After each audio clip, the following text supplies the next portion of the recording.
Watu wengi wanabarikiwa katika kipindi hiki, na tuko katika kipindi cha toba.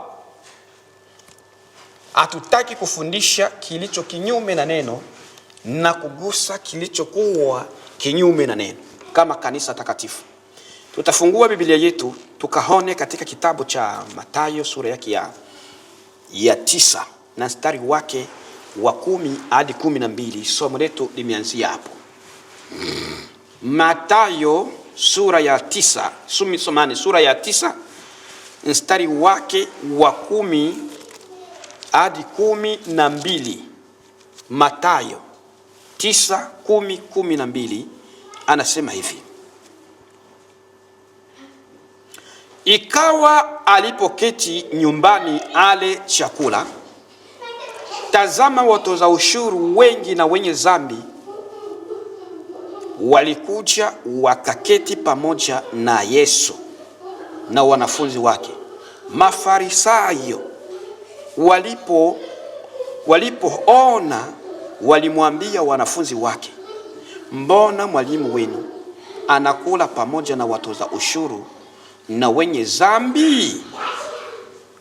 Mwalimu anakula chakula pamoja na watoza ushuru pamoja na wenye dhambi. Katika maisha tunayaishi kama Wakristo, hapa kuna jambo la sisi kujifunza kama kanisa.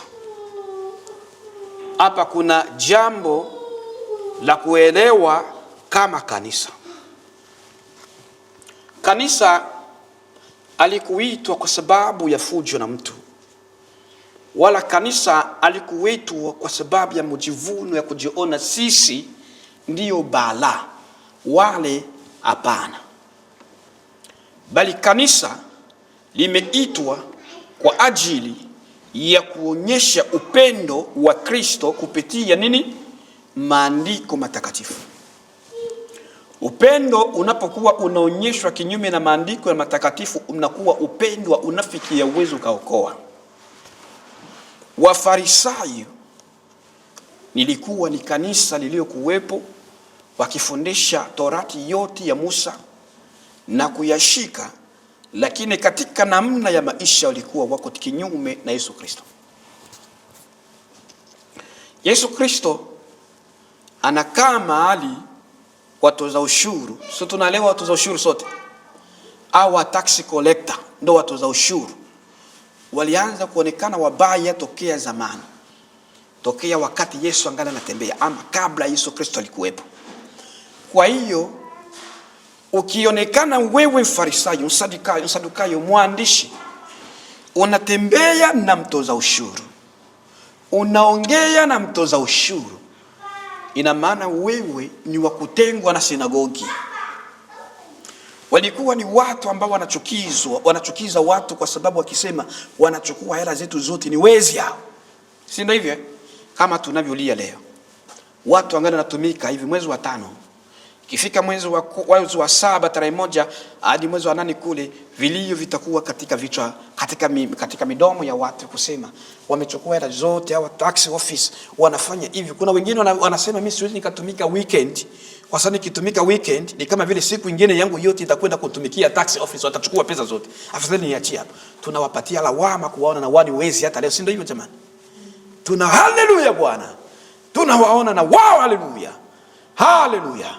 Tunawaona na wao ni wezi hata leo, hata siku ya leo. Sasa zamani ya kipindi cha Wafarisayo, Wafarisayo walikuwa wanasema ukionekana huyo hujui na wala hujui mambo ya mbinguni wala hujatoka mbinguni. Lakini pia watenda dhambi wakaenda kuketi na Yesu Kristo. Watenda dhambi walipokwenda kuketi na Yesu Kristo, tena Wafarisayo wakasema mwalimu wenu ni ovyo, hajui analolitenda.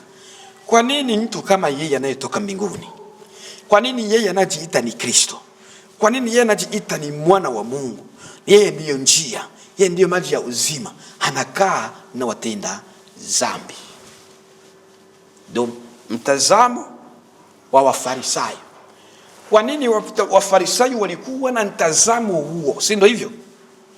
Kwa sababu wao walikuwa walishaaminika na walishajiaminisha ya kwamba wao ni watakatifu, hawana dhambi hata moja. Haleluya! Haleluya! Haleluya! Bwana Yesu ndiye jibu na Mwokozi. Yeye ndiye ngome sada. Haleluya! Haleluya Bwana. Mafarisayo walikuwa walishajiaminisha, sisi hatuna dhambi, sisi hatuna dhambi. Ukiaminika wewe una dhambi, unaweza ukatubu, unaweza ukakubali ya kwamba lile nililolitenda ni kosa. Ni sawa tu, ni sawa tu, kwa sababu walikuwa tayari wameshajiaminisha wao wako watakatifu, wako watoto wa kuingia mbinguni, wakawa wanajitenga na watu. Asema watoza ushuru hatuwezi tukatembea nao, wakasema watenda dhambi hatuwezi tukatembea nao. Mwalimu wenu wanaambia nani? Wanafunzi wa Yesu, mwalimu wenu ingekuwa ametoka mbinguni, haleluya Bwana, hangejua namna gani ya hawa anaokaa nao kula nao chakula, hao anaokaa nao kula nao chakula. Na chakula, Biblia katika kitabu cha Marko, cha Luka, maandiko haya yeye anasema watoza ushuru na wenye dhambi wakaenda ili wansikilize Yesu Kristo. Haleluya! Haretize. Watenda dhambi, watoza ushuru walikwenda ili wansikilize ni nini alicho nacho huyu mtoka mbinguni, na wengine waliojiona ni watakatifu wanakwenda kufanya nini? Kuchunguza ili wapozidi kupata sheria ya kuweza kumkataa Yesu Kristo. Sikiliza, acha kwa tusome katika Isaya. Tasoma katika Isaya chapter 65 verse 5. Isaya 65 na mstari wake wa 5. Haleluya Bwana. Anasema hivi: watu wasemao simama peke yako, usinikaribie mimi, kwa maana mimi ni mtakatifu kuliko wewe. Watu wao ni moshi puani mwangu, moto uwakao mchana kutwa. Hao watu ni wanani? Ni moshi puani mwa Yesu Kristo. Ulishaona sigareti anayovuta sigareti, anapiga moshi tunatoka kwenye mapua, unapelekwa na upepo kila mahali na unapotea, kuna kujulikana kama alikuwa moshi hapo. Ndivyo alivyokuwa mtu anayejiona kuwa mtakatifu, asiyekubali kutubu kosa lake na kuenenda katika njia ya kweli ya toba. Mimi sina dhambi, mimi sina kosa, siwezi nikatubu, na hata kama nikitubu na tubu tu, lakini sina dhambi. Moshi katika pua la Yesu Kristo ndivyo ulivyo wewe. Ni moto wakao. Moto hauwezi ukawaka bila kuni. Ina maana wewe ni kuni. Mti uliokauka utaka uwaka anytime katika ziwa la moto. Kubali makosa ili upate kutubu makosa yako kwa uhakika. Sema nilikosa na utubu kwa yule uliyomkosea. Hiyo ndiyo utaratibu wa wale wawili ambao hawakuelewana. Kama mke wangu amenikosea, niende kwa mke wangu nimwambie, mke wangu nimekosa, nisamee. Ama mke wangu waje, kama mke wangu yuko busy, mimi niliyokosewa niende nimwambie nisamee. Wale wawili. Lakini vinginevyo toba tofauti na hiyo, kuzimu yaotea watu. Ndio maana Wafarisayo, tunarudi katika Mathayo tena 9. 10:11. Ndio maana Wafarisayo wakaonekana machoni pa Yesu Kristo. Tutaona jibu la Yesu Kristo. Walionekana machoni pa Yesu Kristo kama moshi puani mwake na kama moto uwakao watu wasiofaa, kwa maana wamejaa dhambi. Si ndio hivyo? Walioitwa wanafiki ni wanani katika kanisa? Katika bisini Wafarisayo. Na waleta watu, si ni Wafarisayo? Yesu anawaambia ninyi ni wanafiki ni. Kwa nini? Kwa sababu nataka kuosha kikombe juu, hamtaki kuosha ndani. Si unafiki huu? Kwa juu unasema mimi ni Kristo hivi na kile, ndani mmejawa mambo ya unafiki yasiyopenda kuweka mambo wazi. Walioitwa ni watu wapumbavu ni wanani? Si ni Wafarisayo? Wanaofanya wengine kuingia ndani ya kuzimu, si ni Wafarisayo? Yesu Kristo akawaona. Yesu Kristo akawaongelesha. Akawaambia jibu ambalo nimelipenda na nitazidi kulipenda katika maisha yangu. Kutoka katika versi ya 12. Verse 12 anasema, naye aliposikia aliwaambia, wenye afya hawahitaji tabibu, bali walio hawawezi. Wenye afya. Bwana Yesu asifiwe. Hivi tukienda hospitali hivi, tutakuta hospitali imejaa. Kama tuko hapa, wanaendesha gari barabarani, uwezo kujua kama Australia watu wanaumwa. Tembelea mtu mmoja hospitali uone kumbe wazungu wanaumwa, Waafrika wanaumwa, waliomo Australia ni wanadamu kama wanadamu waliokuwa Afrika. Mwafrika anaumwa diabetes, zungu anaumwa diabetes, China anaumwa diabetes, wengine na watu wote wanajaa kule. Wengine wameambiliwa ni siku 2 tu utakufa, wengine wanaambiliwa baada ya miezi 2 utakufa. Kwa hiyo wanaohitaji dokta katika hospitali yetu ya kawaida ni wale wanaoumwa, si ndio hivi? Pima tu kwenda hospitali, umeke appointment, uambie daktari nataka nipasue kichwa changu. Sasa kuna tatizo gani na kichwa chako? Nasema mimi siumwi, sisikii chochote, lakini nahitaji nione jinsi gani ya kupasuliwa kichwa itakavyokuwa. Sasa utaona unachanganyikiwa akili. Huyu jamaa amechanganyikiwa akili. Na ukilazimisha watapigia polisi simu ya kwamba unakuja kuleta fujo katika hospitali kwa maana uumwi au hitaji daktari. Lakini humwa. Pata ajali ya gari, mguu umevunjika, uone ambulance inakuja. Nasema kweli, wanakuchukua hospitali, wanakuganga. Hona hukuumwa. Chochote kinachohitaji dokta, utamuona dokta. Wataanza process kidogo. Nenda kwa GP. GP anasema kwa hali hii, nenda acha tukupatie referral. Wende kwenye hospital. Kwa hospital wanakuambia twende kwa specialist huyo, twende kwa dokta huyo. Twenda, unazungushwa katika vyumba vya hospitali, na huko katika ward moja, yani chumba kimoja umeulazwa pale. Mara anakuja dokta wa ngozi, sinaonaga hivyo mara anakuja dokta wa kidonda, mara anakuja dokta, wanakuja kila mtu kulingana vile elimu yake ilivyokuja. Wote wanakuja kuangalia aliye kwa sababu kila aliyeumwa anahitaji daktari.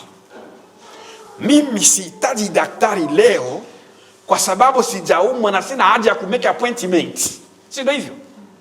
Na wewe unahitaji daktari leo kwa sababu hujaumwa na kwa sababu hauwezi kubuki appointment ya kwamba na book appointment niende tu nizunguke pale hospitali alafu unalipa dola za kuzunguka. No. Utasema niko sawa, hata kwanza nipumzike. Niko sawa, hata kwanza nifanye mazoezi. Niko sawa, hata kwanza nicheze kanziki. Mwili uko na afya. Lakini siku mwanadamu atakapoumwa, hata calls, jamani kazini sitakuja, utaanza kwa nini nasikia vibaya, tumbo linanisumbua, GP alishabukiwa appointment GP anaona, anasema hakika hali mbaya, tutakupeleka kwa specialist wacheki kitu gani kinachokusumbua kule ndani. Kama ni moyo, unakuta dokta anavaa vazi la kidokta, si ndio hivyo? Kanzu nyeupe. Kama ni upasuaji, kama anapasua moyo, anaweka kitu kama katochi hapa juu hivi, anajifunga hivi, anaangalia vizuri, anavaa magaa. Wa nurses wako everywhere. Dokta hata tikisika, yeye ni kutoa order, nahitaji kisu fulani. Wewe umepigwa sindano ya ganzi, usikie chochote, kinachoendelea katika mwili wako. Dokta anaanza kuoperate moyo unaokusumbua. Labda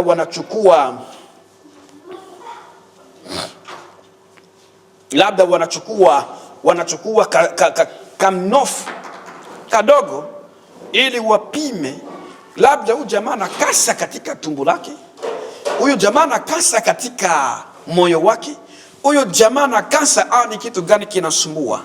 Dokta ana operate mgonjwa. Akihitaji kakiso anaambia nesi na nesi yuko tayari pale. Akihitaji iki anaambia iki na kile. Anapasua mtu na kuangalia ugonjwa umejificha mahali gani. Ugonjwa wa mwanadamu unatafutwa na wadokta wanaojua upasuaji wa ugonjwa huu. Dokta baada ya hapo anamaliza operation na kusema hii operation, ili huyu mtu apate kuwa na nguvu, anahitaji kukaa hospitali labda wiki moja. Dokta anatoa na listi ya madawa na jinsi gani utakavyokuwa unakunywa madawa, si ndio hivyo Anatoa na jinsi gani utakavyokuwa unakunywa madawa. Baadaye anakuachia katika mkono mwa wanesi. Wanesi wanaanza kukuchunguza, wanaanza kumonitor jinsi gani unavyokunywa dawa yako, wanaangalia jinsi gani unavyobehavior na ugonjwa wako, wanaangalia jinsi gani ugonjwa wako unavyodevelop, labda unaenda katika hali ya kupona ama unazidi kwenda katika kuwa worse zaidi, yani katika hali mbaya zaidi. Wanachunguza yote, na wakiona kibaya zaidi, dokta tena naito wachunguze, wanaita dokta mwingine aangalie. Unakuja kuona mtu kusema kweli anaangaliwa na wadokta kwa sababu anaumwa. Bila kuumwa utapasuliwa, bila kuumwa utaandikiwa barua ya madawa, discretion ya madawa, itakuwa uko free kuishi na kwenda unapotaka kwa sababu uumwa. Lakini anayeumwa anapitia process zote hizi kwa sababu anahitaji daktari katika maisha yake kwa kuweza kumtibu. Kwa nini Yesu Kristo aliambia Mafarisayo wenye afya hawahitaji daktari? Hilo ndilo swali la leo ambalo tutalizungumzia. Wenye afya hawahitaji daktari, bali wale ambao hawawezi. Kwa nini Yesu Kristo aliambia watu wao ya kwamba mimi au wenye afya hawahitaji daktari, bali wale ambao hawawezi? Moja, Yesu Kristo ndio jibu hilo. Yesu Kristo ni dokta katika maisha ya kila mwanadamu. Bwana Yesu asifiwe.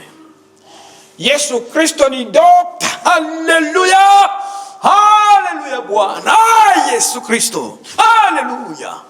Yesu Kristo ni dokta katika maisha ya wazungu. Yesu Kristo ni dokta katika maisha ya Waafrika. Yesu Kristo ni dokta katika maisha ya Asia. Yesu Kristo ni dokta katika maisha ya Amerika. Kwa kila rangi, kwa kila lugha, mnene mfupi, Yesu Kristo ni dokta, ni daktari. Na wagonjwa ni wanani? Swali lingine. Tumeona Yesu Kristo ni dokta. Sasa mgonjwa wa Yesu Kristo ni nani? Mgonjwa wa Yesu Kristo ni mwenye dhambi. Mgonjwa wa Yesu Kristo ni mwenye dhambi. Huyo ndiye mgonjwa wa Yesu Kristo. Mgonjwa wa Yesu Kristo ni mwenye dhambi. Haleluya Bwana. Kwa maana Yesu Kristo ni dokta anaoperate ama anaofanya tiba yake katika magonjwa ya kimwili. Yesu Kristo ana ugonjwa wa kuponya vifafa. Ugonjwa wa kuanguka Yesu Kristo anaweza kauponya.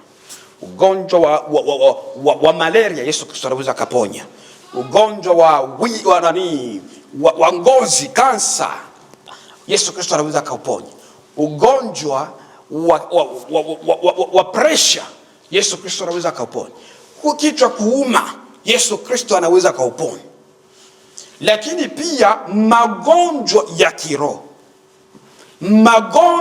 ya kiroho Yesu Kristo anaweza kuponya. Tukisoma Mathayo 9:35, Mathayo 9:35 wanasema hivi: naye Yesu alikuwa akizunguka katika miji yote na vijiji, akifundisha katika masinagogi yao na kuihubiri habari njema ya ufalme habari njema ya ufalme na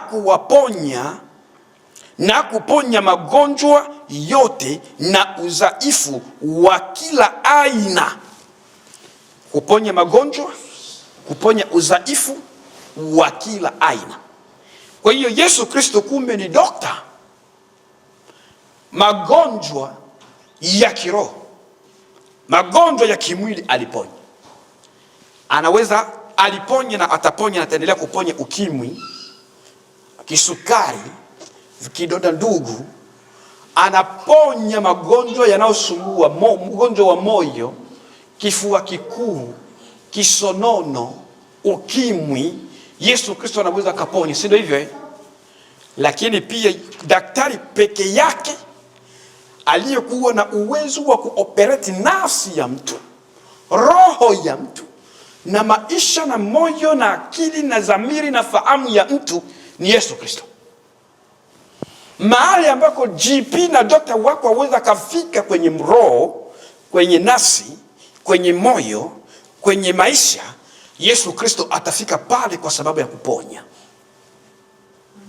Yesu Kristo atafika pale kwa sababu ya kuponya. Hakuna dokta ambaye alishawahi kupasua roho, si ndio hivyo? Hakuna dokta ambaye alishawahi kupasua nafsi, si ndio hivyo? Lakini nafsi inaumwa, inahitaji dokta. Nafsi inaumwa kwa magonjwa ya kiroho yaliyokuwa ni dhambi ambazo mwanadamu anazifanya. Ndio ugonjwa wa nafsi, ndio ugonjwa wa roho. Ugonjwa wa nafsi nasema ni dhambi za mwanadamu anazokuwa anazifanya kwa roho hivyo hivyo na kwa mwili hivyo hivyo. Dokta awezaye kuoperate kimwili na kiroho ni Yesu Kristo. Ndio maana akasema, njoni kwangu ninyi nyote msumbukao na wenye kulemewa na mizigo, nami nitawapa pumziko. Haleluya Bwana. Msikiliza maneno vizuri haya.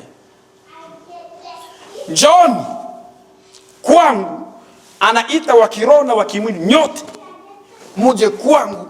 Kuna masumbufu yanayokusumbua kimwili, kuna masumbufu yanayokusumbua kiroho. Njoo kwangu, mimi daktari, mimi tabibu, nimekuja kwa sababu ya kukupatia pumziko wale waliolemewa. Haleluya. Ukiona hujalemewa, usije kwa Yesu Kristo, utakuwa kama Mfarisayo. Unalemewa na ukimwi, unalemewa na kichwa kuuma, anasema njoo. Magonjwa yanayokuelemea ambayo ni utoaji wa mimba, dhambi. Yesu Kristo ni daktari ambaye alikuja kuwaponya watu walioumwa, watenda dhambi, watoaji wa mimba. Hey, Ana, sit down. Watoaji wa nini? Wa mimba. Yesu Kristo ni dokta ambaye anaweza akawaponya na kuwaweka huru katika ushetani huo. Yesu Kristo ni dokta ambaye anaweza operate na kuua ugonjwa wa kufuta bangi, wa kufuta sigareti, wa kunywa pombe. Maana hayo yote ni nini? Ni magonjwa. Ugonjwa kuoa mwanaume mwenzako, ugonjwa kuoa mwanamke mwenzako, ugonjwa kutamani mwanaume mwenzako, mwanamke mwenzako, ugonjwa wa uongo, ugonjwa wa umbea, ugonjwa wa hasira, ugonjwa usiofaa wa kizambi. Yesu Kristo anasema, nimekuja kwa ajili ya watu kama hao, wapate daktari na matibabu yaliyokuwa sahihi, wapate kumjua Mungu wao aliye mbinguni. Yesu Kristo ana uwezo wa kuoperate mwenye dhambi na kuitambua dhambi imejificha wapi katika moyo. Yesu Kristo ana uwezo wa kuoperate kwenye mwongo na kujua huyu mtu anaumwa na analazwa katika eneo hii kwa sababu ya uongo. Huyu mtu anaumwa na analazwa katika eneo hii kwa sababu ya ubaguzi. Huyu mtu anaumwa na analazwa katika eneo hii kwa sababu ya umalaya. Ni magonjwa yaliyokamata watu na wamo ndani ya kanisa. Dunia imekuchafua, imekupiga, imekuharibu, umekuwa nyonge wa kila siku. Kwa sababu ya hiyo, wahitaji daktari Yesu Kristo akuguse. Ona mama aliyoguswa na daktari. Alienda amesumbuliwa na kutokwa damu kwa miaka 12. Alipokutana na daktari akagusa pindo la vazi la daktari, damu ikakauka, si ndivyo? Ona kijana wa mama njane alivyokutana na daktari. Wadaktari wa kimwili walishaandika na cheti cha kufa azikwe. Katika lango la laini Yesu Kristo akakutana na kijana wa mama njane, akasema, kijana, na kuamuru amka. Kijana akawa. Yesu Kristo pekee yake ndiye awezaye kufanya hivyo. Ndio maana anaitwa mimi, anasema mimi ni ufufuo na uzima. Maana Lazaro naye alikuwa ameshakufa. Lazaro ameshaanza kunuka. Martha anasumbua mwalimu, anamwambia, Bwana, ungekuwa hapa bwana wangu asingekufa. Lakini sema jambo lolote kwa Mungu, naye na imani Mungu anaweza katenda. Yesu Kristo anamwambia, usihofu, kaka yako atafufuka. Maana yeye ni dokta. Kwa waliokufa ni dokta, kwa walio hai ni dokta. Haleluya! Hey! Haleluya Bwana. Haleluya. Yesu Kristo ni dokta. Akasema, Bwana, najua ya kwamba kaka yangu atafufuka katika ufufuo wa wafu katika lakini wakati uno. Yesu Kristo akasema, hamini, mimi ndiyo huo. Haleluya! Mimi ndiyo huo ufufuo wa wafu. Ndo mimi ufufuo na uzima. Ndo mimi. Na mimi nitaonyesha kwamba mimi ndiye nitakayeweza kuokoa. Umekufa kwa sababu ya dhambi, si ndio hivyo? Wakufa kwa sababu ya uongo, wakufa kwa sababu ya hasira, wakufa kwa sababu ya umbea, wakufa kwa sababu ya ubaguzi, wakufa kwa sababu ya kiburi, wakufa kwa sababu ya kujivunia ulivyo navyo, wakufa kwa kutompenda mke, kwa kutompenda mke, kwa kutomtii mume, wakufa kwa sababu ya kiburi cha mavazi ulionayo, wakufa kwa sababu ya umalaya, umbea na mambo yote ya kishetani ya kiroho. Mawigi yamekuua, kucha feki zimekuua, rangi ngozi feki imekuua, na kila lote unalolitenda la kishetani umekuwa ni mfu. Wahitaji daktari wa kukutibu, kupima ugonjwa wako uliokuua ni upi, ili uwe nzima tena. Na daktari huyu anaitwa ufufuo na uzima, ambaye kwa jina anaitwa Yesu Kristo wa Nazareti. Ametumwa kwa waliokufa ili wawe hai. Ametumwa kwa waliokuwa na wagonjwa ili wawe na afya. Wakati huo Yesu anaambia Mafarisayo. Yesu anawaambia wanani? Wafarisayo, ya kwamba wenye afya hawahitaji daktari. Kama ninyi Mafarisayo mko sawa, hamna dhambi, kwa maana dhambi ni ugonjwa, ndio maana yake hapa. Hamna haja kunifuata, hamna haja ya mimi kuja dunia nzima wakati Adamu hajakosea, si ndio hivyo? Uliona Mungu anasema habari za wokovu. Alikuwa anatembea na Adamu, labda alipiga story, hatujui ni miaka mingapi walioishi katika shamba la Edeni. Labda milioni 5, labda milioni 20, hatujui.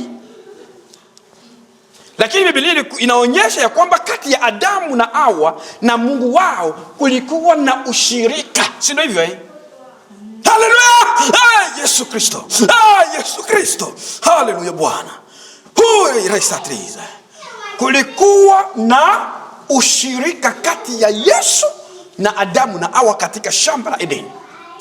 Wakati Adamu na Hawa walipokosa, ule ushirika ukafa katika akili ya Mungu. Mungu akaanza kutafuta jinsi ya kuleta wokovu katika ulimwengu.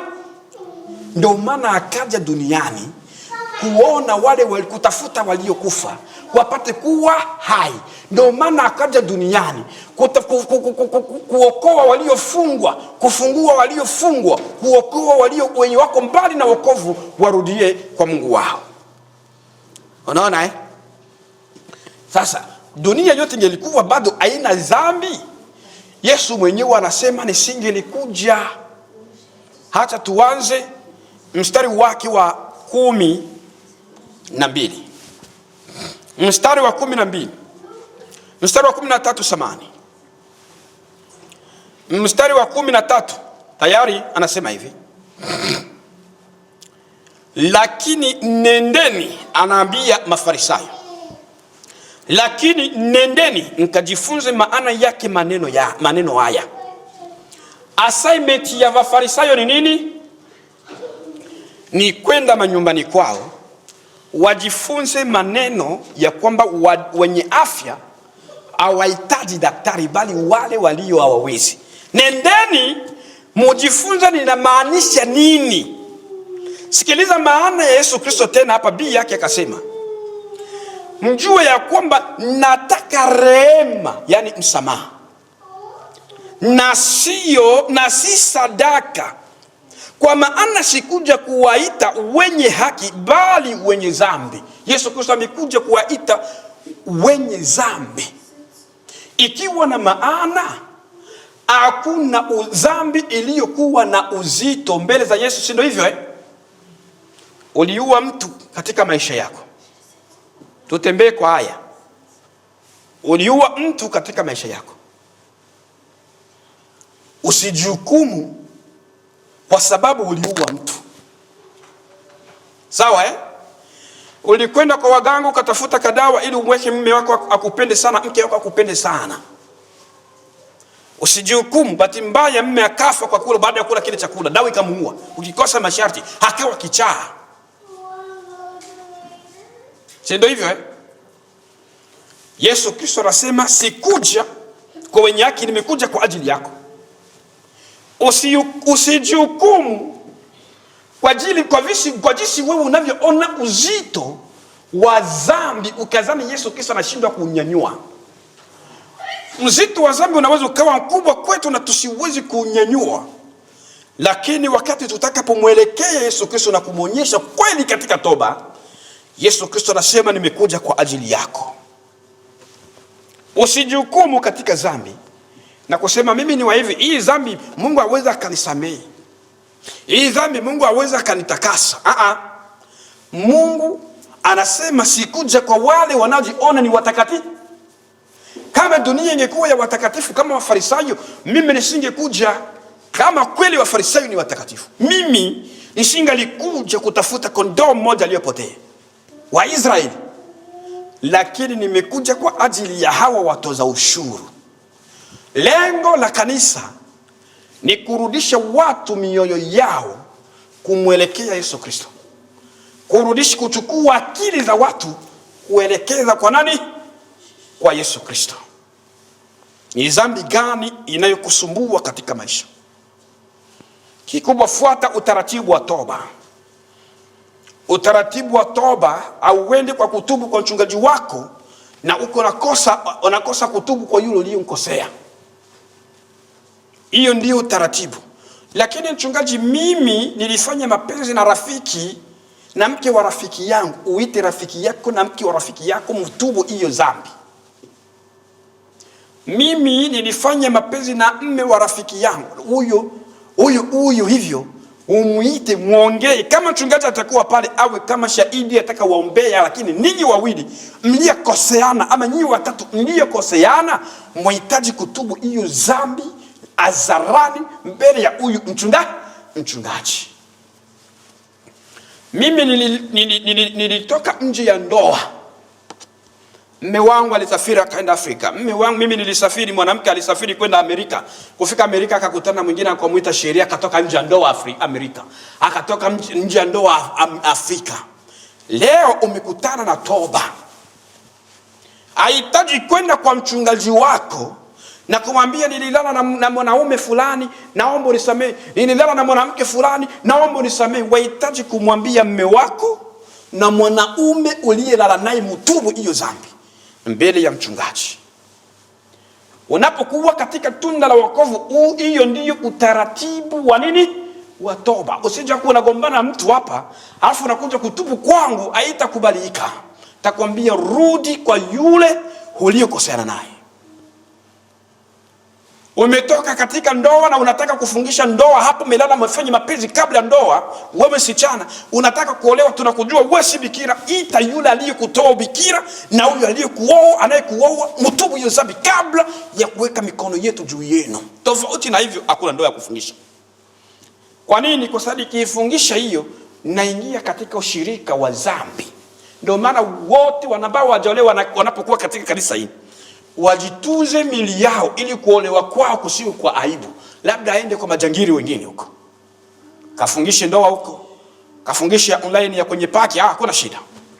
Lakini hapa utatuambia we ubikira ama si bikira. Kama si bikira, tuambie ulitoa ubikira kwa nani, ili tufungishe ndoa iliyokuwa takatifu isiyoweza kuleta fujo mbele ya Yesu Kristo na mbele yetu sisi.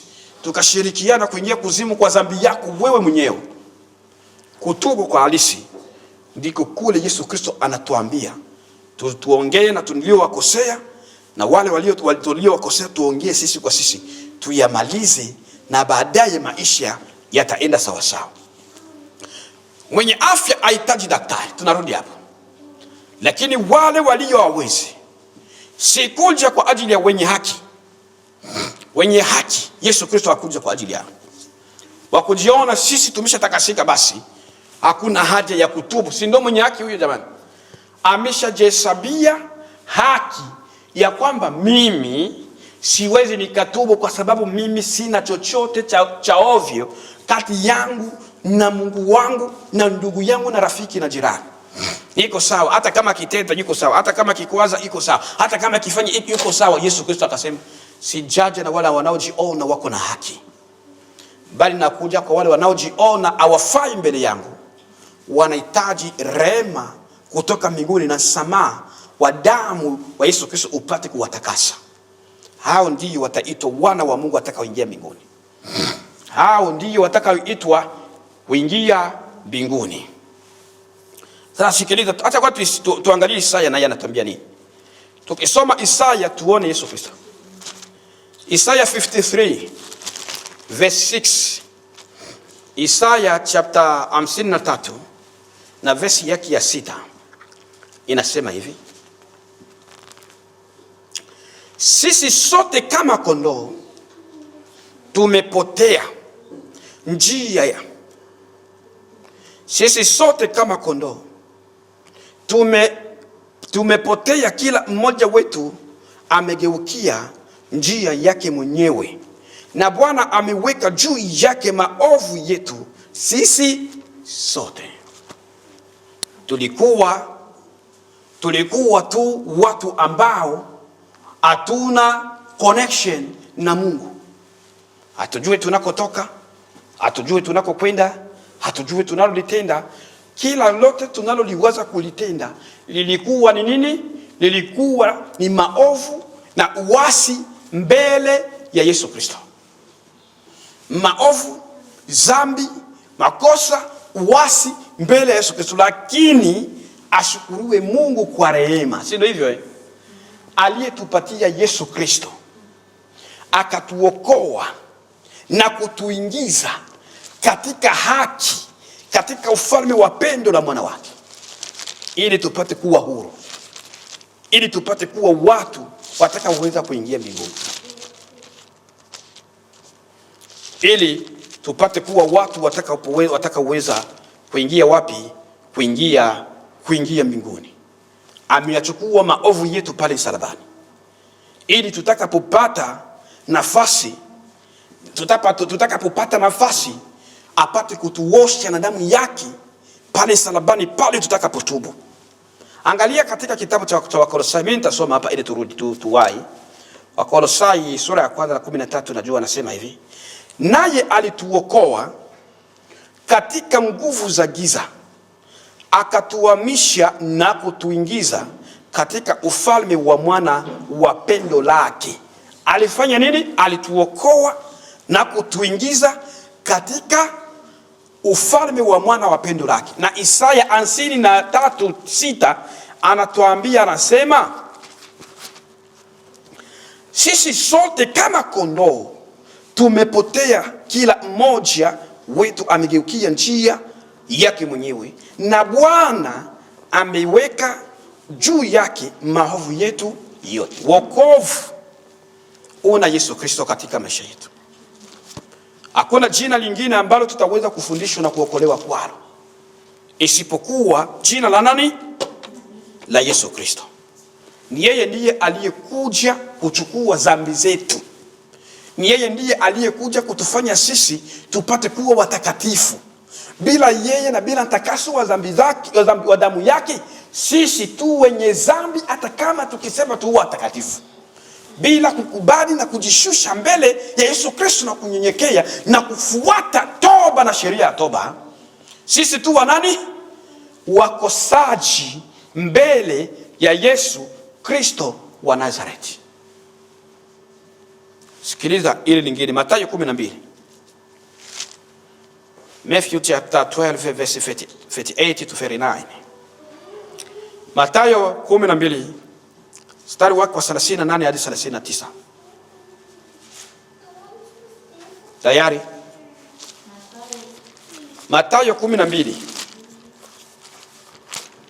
na mstari wake wa 32 na 38 hadi 39. Mathayo. Tunasoma katika jina la Kristo Yesu. Anasema hivi, hapo baadhi ya waandishi na Mafarisayo wakajibu wakasema, Mwalimu, twataka kuona ishara kwako. Akajibu akawaambia, kizazi kibaya na cha zinaa chatafuta ishara, wala akitapewa ishara ila ishara ya nabii Yona. Bwana Yesu aturumie. Kinachosumbua kanisa ndio hicho. Haleluya! Haleluya! Haleluya! Haleluya Bwana. Haleluya. Yesu Kristo ni Bwana. Kinachosumbua kanisa na watu waliomo ndani ya kanisa ni kutaka nini?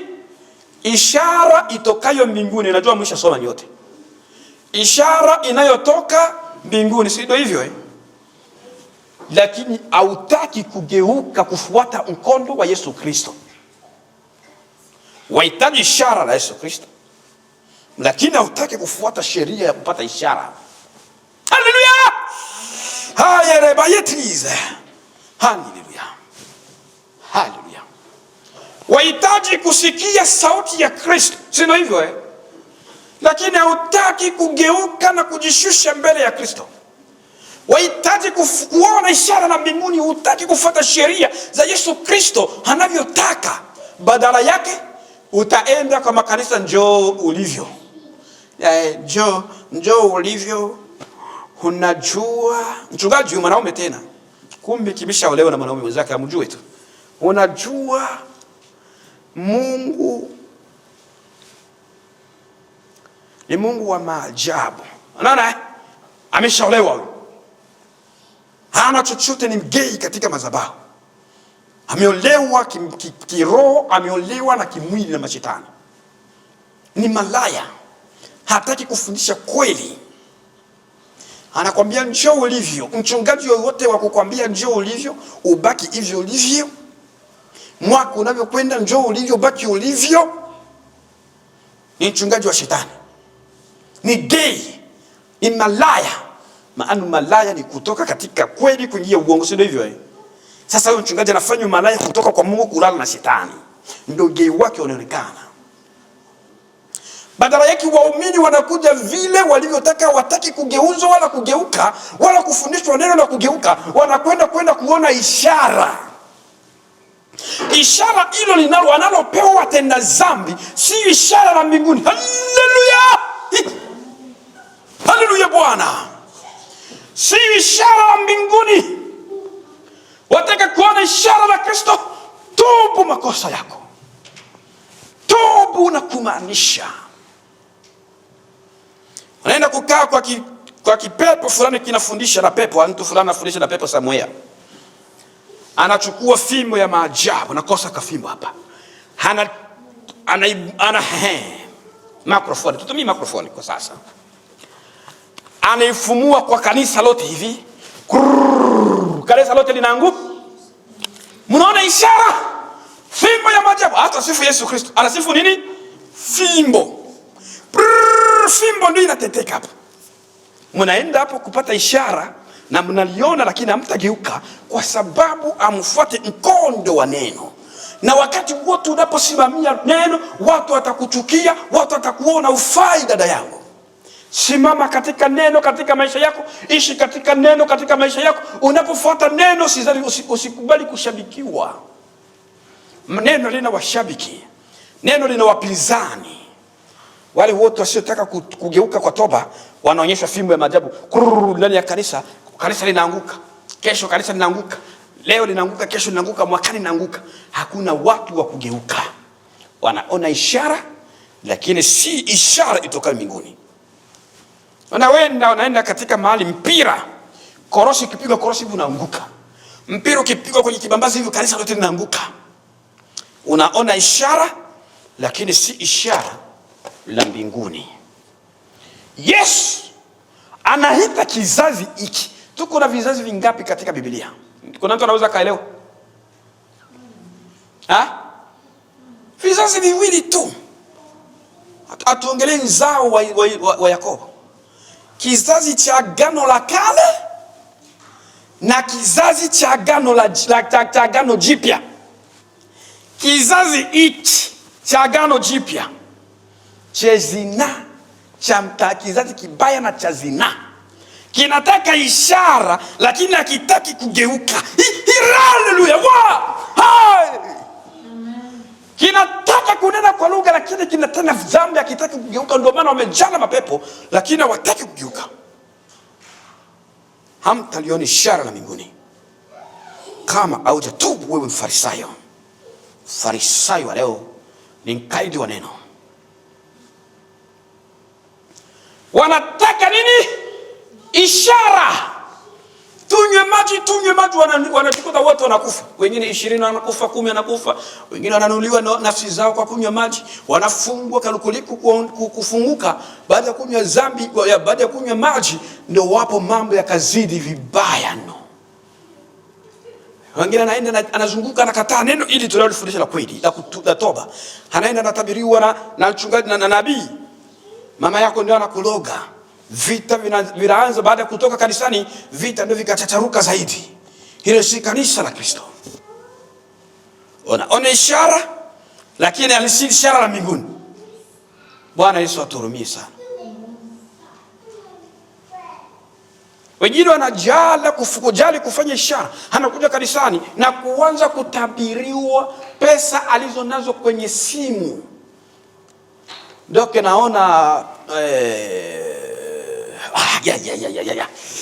Naona ndio wanaofanya maiti. Naona ndani ya account yako mko $2000 na Bwana amesema ukitoa $500 kwa kanisa Mungu atakujazia $2000 za ziada. Bwana Yesu asifiwe. Bwana Yesu asifiwe. Na unachukua tu, chukua natuma $500. Kesho mwakani hakuna zingine Bwana alizoongeza. Umeliwa. Umeona ishara lakini si ya mbinguni. Amejua kwamba uko na hela $2000 ndio. Lakini uongo ni kwamba utapewa na Bwana, si hivyo? Bwana hakushusha, ulikuwa ni uongo. Ni uongo. Wengi wanaliwa hivyo mitandaoni, ndani ya makanisa.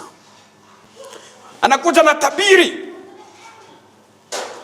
Wewe huyo mwanamume akustahili wewe. Nenda uolewe na mzee wa kanisa, ndio Mungu amesema.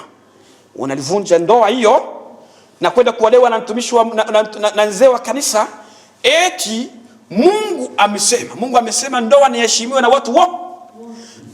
Awe nywaji wa pombe aheshimu ndoa, awe mchawi aheshimu ndoa. Ndoa ni mahali ambako Mungu anagusa na wachawi na waganga wa kienyeji ya kwamba waheshimu.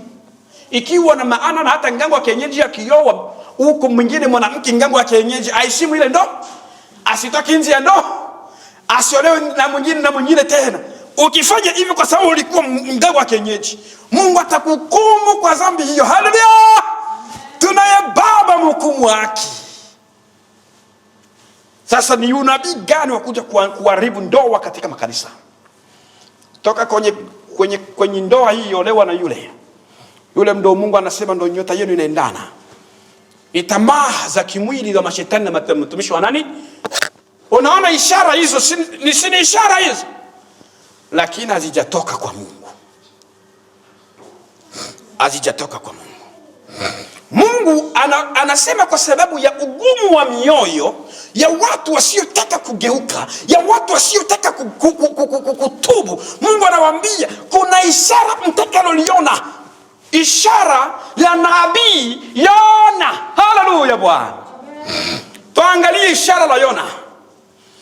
Tuangalie ishara la Yona alilolitenda. Tukiangalia ishara la Yona alilolitenda, itakuwa ni furaha na faraja na kujua hakika Mungu Yesu Kristo anatupenda. Sikiliza Yona 6-10.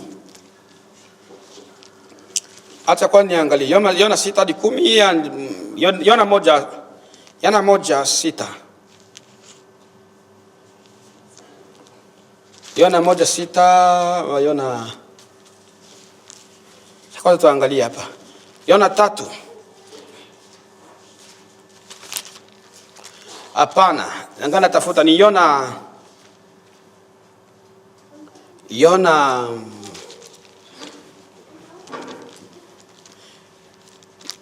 kama Yona 15.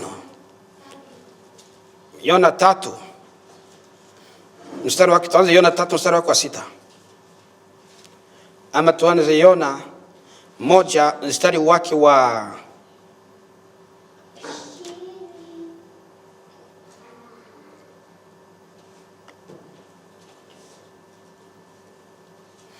tuanze Yona mstari wake wa sura yake ya kwanza mstari wa 15 hadi 17. Tayari Yona mstari wa sura ya kwanza na mstari wake wa 15 hadi 17 anasema hivi. Anatuambia mambo mazuri na matamu. Basi wakamkamata Yona wakamtupa baharini, nayo bahari ikaacha kuchafuka. Ndipo wale watu wakamwogopa Bwana mno, wakamtolea Bwana sadaka na kuweka nadhiri.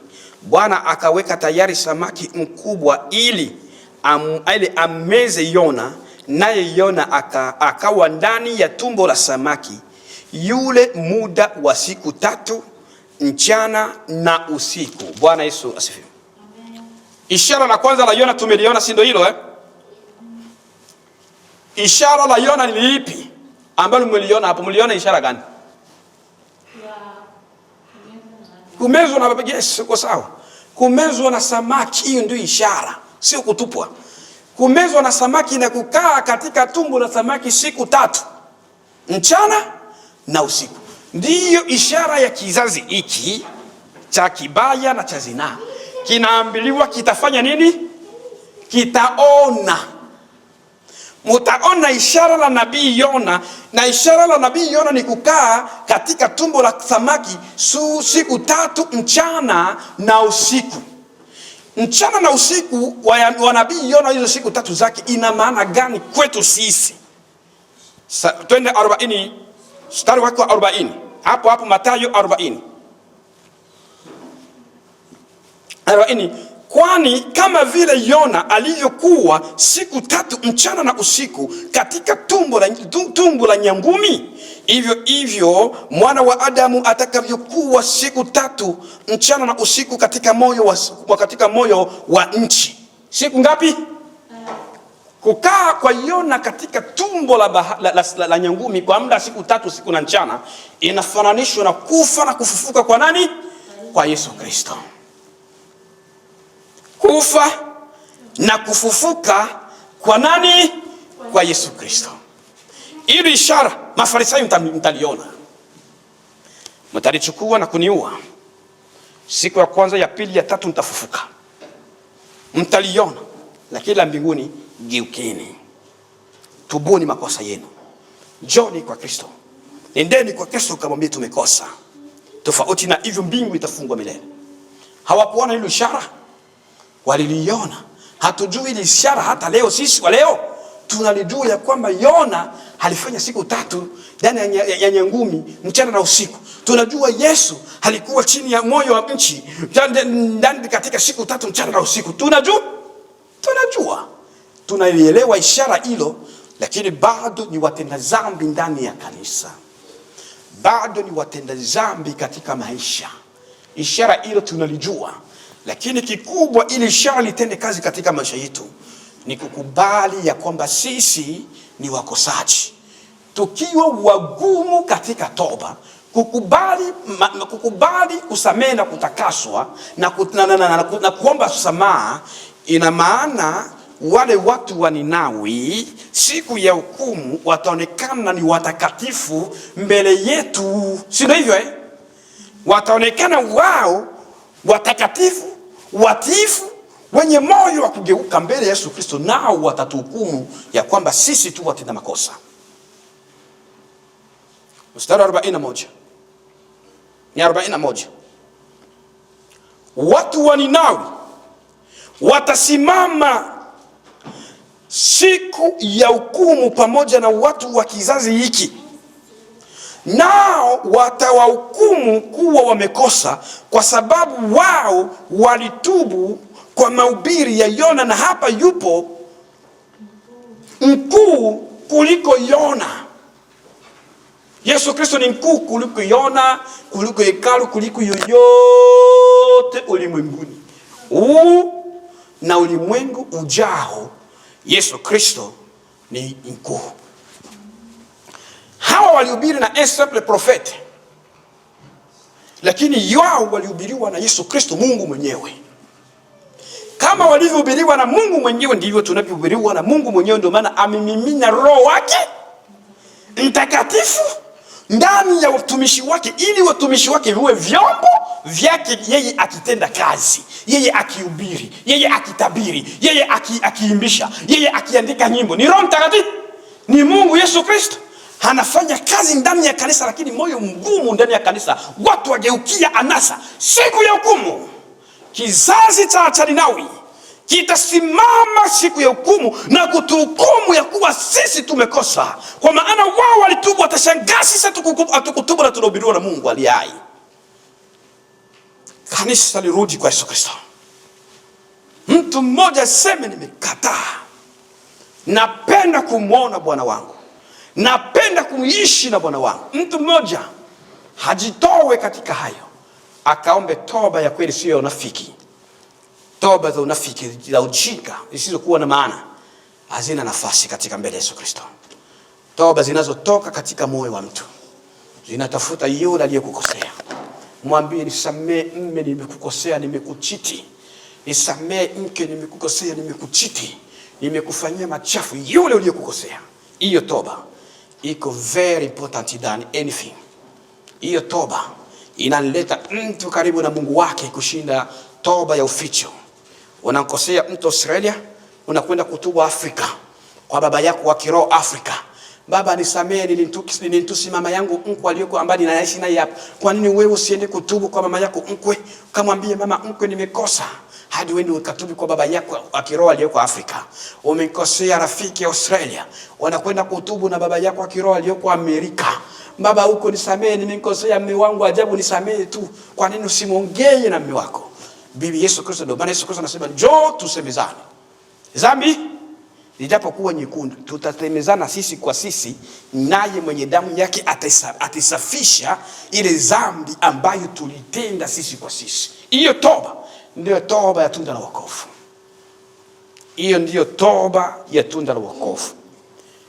Kusemezana sisi kwa sisi. Kama alivyosema Yakobo, anajua kama 1:16 ile kasi Tanganyiki, ungameni dhambi zenu ninyi kwa nini? Ili mpate kuponywa.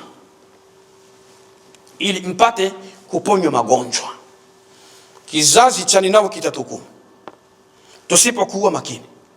Na tunafunga vitambaa, tunavaa makoti, lakini hatutaki kufuata mkondo wa neno na kuishi katika neno. Watasimama pale mzee, wale wote. Unajua Ninawi ulikuwa mji mkubwa, walitenda mauaji ya kila aina, walifanya umalaya wa kila aina. Wao wakaacha yote, wakageuka, wakafunga kifungo cha toba na wanyama, si ndivyo? Wakageuka. Ona, sikiliza hapa tuone tufike kwanza katika kitabu cha Yona sura yake ya 3:6 na mstari wake wa 6. Yona sura ya 3:6 hadi 10. Anatuambia hivi na wasubiri ili tufike. Yona 3:6-10 anatuambia hivi: habari ikamfikia mfalme wa Ninawi, naye akaondoka katika kiti cha enzi, akavua vazi lake, akajivika nguo za magunia na kuketi katika majivu, naye akapiga mbio akatangaza habari katika mji wa Ninawi kwa amri ya mfalme na wakuu wake, kusema, mwanadamu asionje kitu wala mnyama wala makundi ya ng'ombe wala makundi ya kondoo, wafunikwe nguo za magunia, bali na wafunikwe nguo za magunia mwanadamu na mnyama pia, nao wakamlilie Mungu kwa nguvu, nao wageuke kila mtu akaache njia yake mbaya na uzalimu ulio mikononi mwake. 9. Ni nani ajuaye kwamba Mungu atageuka na kugairi na kuiacha hasira yake kali, ili asituangamize? Mungu akaona matendo yao, ya kuwa wameiacha njia yao mbaya, basi Mungu akaligairi neno lile baya ambalo alisema atawatenda asilitende, ambayo alisema atawatenda asilitende. Kilichofanya au watu wa Ninawi kuponywa ni nini? Kilichowafanya ni nini? Kugeuka. Mungu anaweza akawa na hasira. Mungu anaweza akakasirika kwa sababu ya matendo na maisha yetu, lakini pale tutakapofuata yale matakwa yake, Mungu wetu ana nafasi ya kumpatia mtu nafasi nyingine tena. Utakapojua ya kwamba wewe unampandisha Yesu Kristo hasira kwa sababu ya ugomvi, kwa sababu ya chuki, kwa sababu ya umbea, kwa sababu ya umalaya, unampandisha Yesu Kristo hasira. Kwa sababu ya kucha feki, unampandisha Yesu Kristo hasira. Kwa sababu ya rangi kwenye midomo yako, kuvumbisha makalio yako, kuvimbisha mapaja yako, kuvumbisha midomo yako, unafanya Yesu Kristo kuwa na hasira na kusema, na kufa utakufa. Maana anasema nafsi itendayo dhambi ndiyo itakapofanya nini? Itakapokufa. Amepanda hasira. Unakuja ndani ya kanisa limekuwa la kukata viuno, wanawake kuja unusu uchi ndani ya kanisa, kukaa makalio wazi, manywele feki katika vichwa vyao, marangi mahina kwenye mikono yao. Yesu Kristo anapanda hasira juu ya kanisa, si ndivyo? Lakini wakati tutakapogundua ya kwamba tumekosa, tukafunga, tukanilia Bwana, tukamwambia Yesu atusamee kwa haya tuliyoyatenda, atagairi asilitende tena mbaya kwa ajili ya mtu, na huyu mtu kuliko kufa, badala yake atapata uzima wa milele. Bwana Yesu asifiwe. Kuna nafasi ya kila mtu aliyetubu katika maisha. Yesu Kristo anaita kila mtu apate kurejea katika toba. Kwa maana anasema, Bwana hakawii kutimiza ahadi zake kama alivyodhani, bali uvumilia kwenu ili ya kwa sababu hataki mtu kupotea, bali kila mtu aifikirie toba. Toba inaleta wokovu katika maisha ya mwanadamu. Ninaposema toba, sisemi toba ya unafiki. Nasema toba iliyotokana kwa moyo wa ndani, unaokuja na kugeuka na kukubali ya kwamba nimeyatenda. Lakini kama unatubu na kusema huna dhambi, hiyo sio toba. Hicho ni kingine. Huo ni ufarisayo ambao tuliwaona wao walijiona hivyo. Toba ina nguvu na kufanya mtu aliyekufa kuwa hai tena. Toba ina nguvu ya kufanya mtu aliyekuwa mbali na Mungu kuwa karibu na Yesu Kristo tena. Toba ina nguvu ya kumfanya mtu aliyeona ya kwamba weza kasamewa na kusamehewa makosa yake na kuitwa mwana wa ufalme. Kumbuka sisi ni watoto wa kifalme. Sisi sio raia simple wa hapa duniani kama wengine wanavyodhani. Sisi utawala wetu ni wa mbinguni na kwetu ni mbinguni. Baba yetu amefungua mlango kwa yote atakayekubali makosa. Sikiliza mstari wake wa 42. Tuko Mathayo 12. 42. Anasema hivi: Malkia wa kusini atasimama siku ya hukumu pamoja na watu wa kizazi hiki, naye atawahukumu kuwa wamekosa, kwa sababu yeye alikuja kutoka pande za mwisho za dunia ili asikie hekima ya Sulemani, na hapa yupo aliye mkuu kuliko Sulemani. Unaona? So mnajua kusini huyu anatoka wapi? Anatoka Ethiopia. Halisikie misali ya Sulemani, hekima ya Sulemani. Akaandaza zawadi na vitu vinono kampelekea Sulemani, akasafiri siku na siku njiani. Hanapigwa na vumbi la njiani. Malkia kwenda kukaa katika chumba ama katika sebuleni ama katika eneo ya mazungumzo na Sulemani na kuanza kusikiliza hekima. Hekima ya Sulemani ilitoka mbinguni. Ikiwa na maana akaanza kusikiliza maneno ya Mungu kupitia Sulemani. Kama watoza ushuru walivyokwenda kusikiliza kwa Yesu Kristo, ndivyo alivyofanya huyu malkia wa kusini. Kama wenye dhambi walivyokwenda kusikiliza kwa Yesu Kristo, ndivyo walivyokwenda kufanya huyu malkia wa wapi? Wa kusini, kusikiliza hekima. Sulemani ameleta watu kwa Yesu Kristo kwa maneno matakatifu. Sulemani amejenga walio katika mioyo kwa maneno matakatifu. Sulemani malkia anasikiliza na akajengeka. Akaonekana mbele ya Yesu Kristo ana juhudi katika kutenda kweli na anastahili kuurithi ufalme wa mbinguni kwa kazi hiyo. Lakini wewe unaohubiriwa na Yesu Kristo ukatupwa katika ziwa la jehanamu. Nguvu ya toba. Toba ina nguvu na kutenda kazi pale unapojiona na kujigundua umekosa. Nguvu ya toba. Toba inaona nguvu na kutenda kazi kwa uhalisia pale unapomtembelea yule uliyemkosea na kumwambia, ama yule uliyemuona amekukosea ukamwambie, umenikosea, tuongee, tusemezane kwa haya tuyamalize. Lakini ninamkosea dada yangu Dadule pale, alafu nakuja kwa mchungaji hapa, nisamee nilikosea dada yangu Dadule, nisamee kabisa mchungaji nilikosea yule mtoto wa watu. Dada Dadule yuko pale, anahitaji kuongea na wewe. Tembelea dada yangu, mwambie nimekuteta, mwambie nimekuongelea, nimekutusi, nimekudharau, kile ulichokifanya si sawa, tusameane.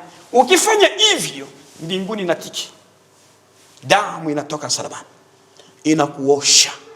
Lakini kama wateta hapa, simu Afrika baba nisamee huko, wapiga mke simu Afrika nisamee huko.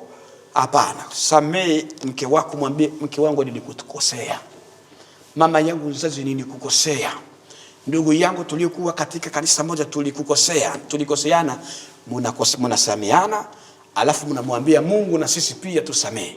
Kwa maana nasema ya kwamba utusamee kama sisi nasi tuwafanyao nini? Yaani Yesu Kristo akitaka kuanza kutusamee na sisi kwanza tuwasamee ndugu zetu. Kwa maana nasema nsipo wasamee wale wanaokuja kutubu, hata baba yenu wa mbinguni hata wasamee ninyi. Kwa hiyo Yesu Kristo hana tatizo. Tatizo ni sisi, kwa aibu yetu inafanya sisi tutafute njia zingine za kutaka kutubu ambazo si zile za Yesu Kristo. Hapo ndio tunakwenda kinyume na toba. Nimempiga dada yangu Dadule kofi, alafu naenda kutubu kwa mke wangu. Nimempiga dada yangu, nisamee. Bado yule atakuwa na kinyongo, si ndio hivyo jamani? Hatajua kama amenisamee, kama tumeongea jambo la msamaha. Hata kama mimi nikijifariji hapa mimi na mke wangu ya kwamba tumesameheana, nimesamehe, nimetubu, yeye kula atakuwa bado angali na nini? Na chuki. Ili tuondoe ule nzizi uliokuwa katika moyo wa dada yangu, mimi nitembelee dada yangu ama dada yangu anitembelee, tuyaongee, tuyamalize, na hiyo ndio toba. Kwa maana toba ni kutengeneza reparation pale alipoharibika. Utaenda kutengeneza Amerika na haribu Australia? Haiwezekani.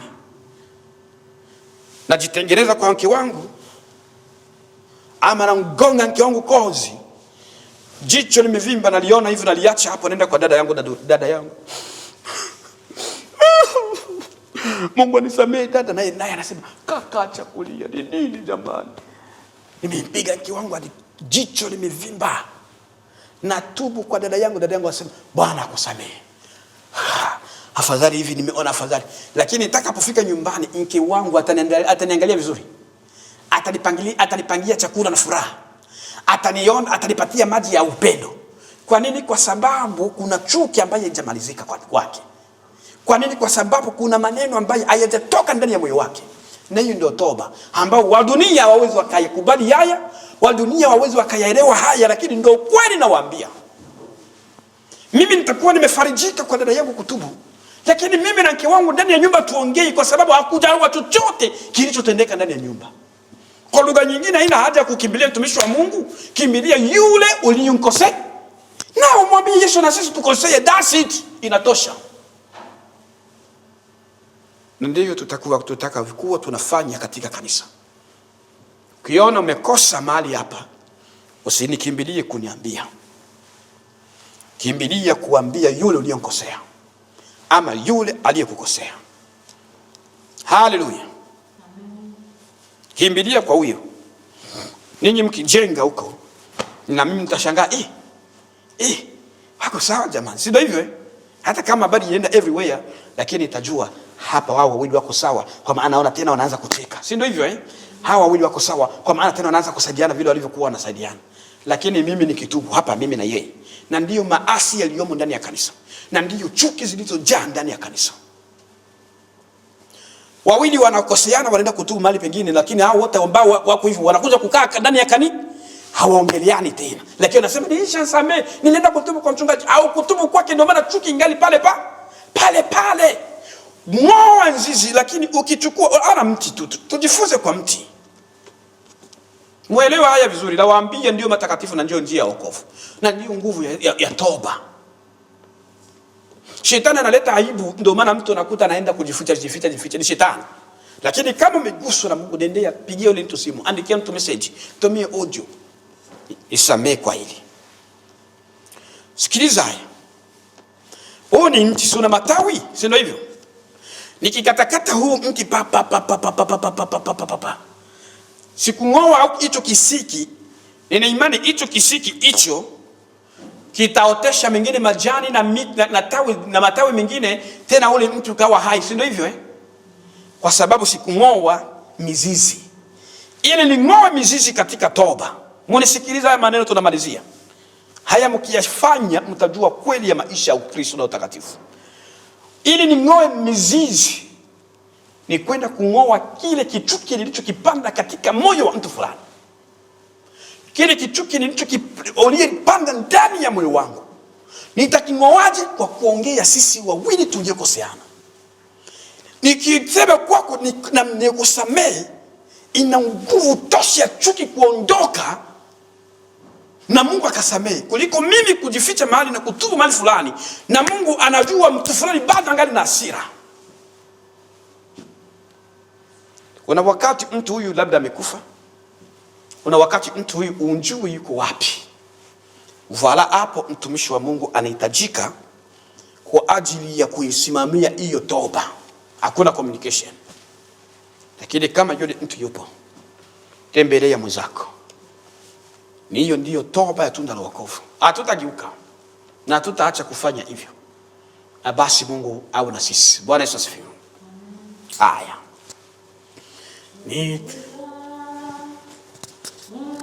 Chunguze Bwana Yesu na kuomba, Oh.